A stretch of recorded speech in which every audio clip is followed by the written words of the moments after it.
Shalom God Lovers, pagi hari ini saya percaya kita boleh bangun dengan kekuatan yang berasal daripada Tuhan.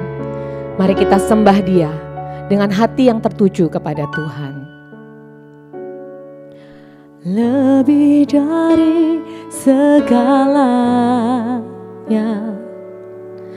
ku berharap padamu.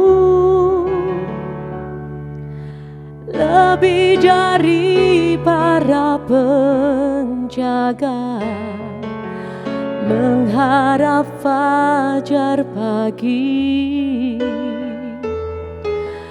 Begitu rindu hatiku berada dekatmu. Alangkah dalam kasih-Mu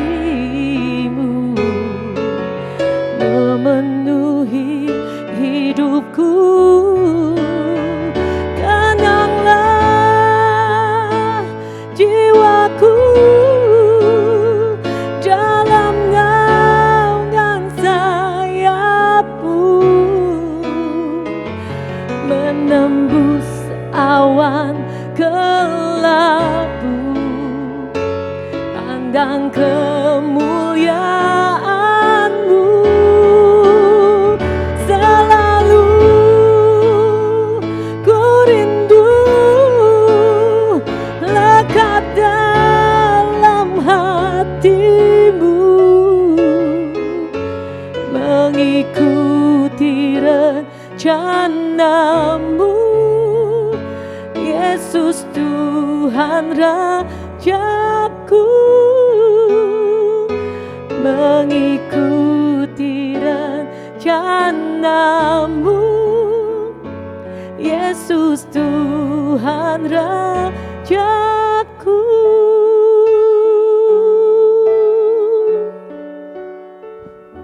Salam Bapak Ibu pemirsa WFH dimanapun berada. Dalam Lukas 5 ayat 30-32 diceritakan ya, orang-orang Farisi dan ahli-ahli Taurat bersungut-sungut kepada murid-murid Yesus. Katanya, "Mengapa kamu makan dan minum bersama-sama dengan pemungut cukai dan orang berdosa?"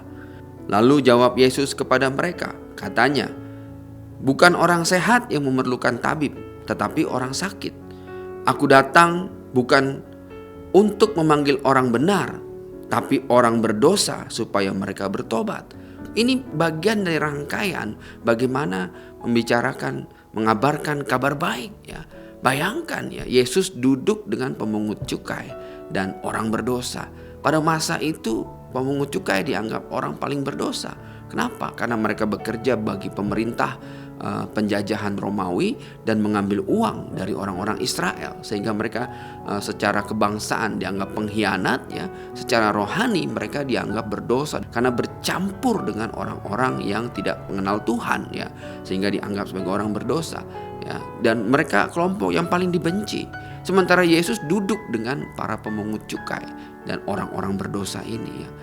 Mengapa begitu benci orang-orang Farisi dan ahli Taurat ya kepada Yesus ya? Padahal dalam firman Tuhan tidak diceritakan bahwa Yesus membuat mujizat misalnya di antara orang-orang berdosa dan pemungut cukai ya. Pada saat itu Yesus hanya duduk makan dengan mereka. Apa yang Yesus sampaikan adalah bagian dari bagaimana Dia mengabarkan kabar baik ya. Bagian yang pertama adalah membangun hubungan, yaitu apa? Mengimpartasi nilai ilahi. Dia duduk bersama dengan pemungut cukai. Ya, orang-orang yang tidak pernah didoakan oleh rabi-rabi, orang-orang tidak pernah didoakan oleh para ahli-ahli kitab. Ya. Tapi Yesus duduk makan dengan mereka.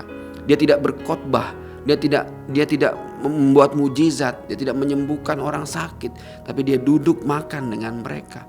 Kenapa? Ini adalah bagian dari tahap awal bagaimana memberitakan kabar baik kepada orang-orang yang tidak mengenal Tuhan ya. Yaitu apa?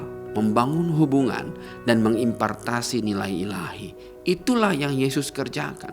Oleh karena itulah iblis tidak suka, sehingga kemudian iblis mengabarkan kebencian dan kedengkian itu kepada ahli-ahli Taurat, kepada orang Farisi. Mereka tidak suka ketika ketika kabar keselamatan ini diimpartasikan kepada orang-orang yang tidak mengenal Tuhan. Mereka tidak suka ketika kabar keselamatan ini diterima oleh orang-orang yang berdosa. Ya, tugas kita hari ini sama dengan apa yang Yesus kerjakan. Terus bangun hubungan kepada mereka yang tidak mengenal Tuhan. Karena itu bagian dari janji Tuhan agar keselamatan itu bisa sampai kepada mereka. Dan tugas kita, orang-orang kecil yang dipilih Tuhan, ya, untuk mengabarkan kabar baik ini, yang kepada kita disingkapkan rahasia-rahasia yang dinanti-nantikan oleh raja-raja. Tugas kita sekali lagi mengimpartasi nilai ilahi kepada mereka yang tidak mengenal Tuhan, yang tidak mengenal kebenaran, yang belum menerima keselamatan. Kita harus datang seperti Yesus datang kepada mereka. Kita harus datang agar kita terus punya relationship, agar kabar keselamatan itu bisa terus disampaikan kepada mereka yang belum percaya. Kita harus selalu bangun hubungan. Jangan menghujat, jangan menghakimi orang, ya. Kita harus terus bangun relationship, ya, kepada mereka yang belum mengenal Tuhan. Begitu banyak di luar sana orang-orang yang belum mengenal Tuhan. Begitu banyak di luar sana orang-orang yang rindu, menanti-nantikan keselamatan yang datang dari Tuhan. Begitu banyak orang-orang yang harus kita kabarkan keselamatan ini. Mari kita berdoa. Tuhan, terima kasih bahwa Engkau, Tuhan, boleh ajarkan kami sekali lagi, Tuhan, bagaimana membangun hubungan dan mengimpartasi nilai ilahi seperti yang Yesus telah lakukan, Tuhan.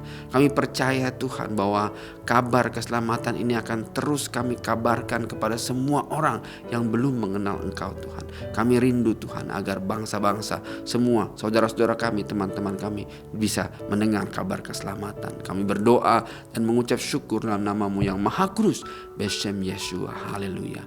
Amin. Saya percaya renungan ini memberkati Bapak, Ibu, dan saudara-saudara semua. Silahkan bagikan kepada keluarga, sahabat, dan kerabat dimanapun mereka berada. Tuhan Yesus memberkati.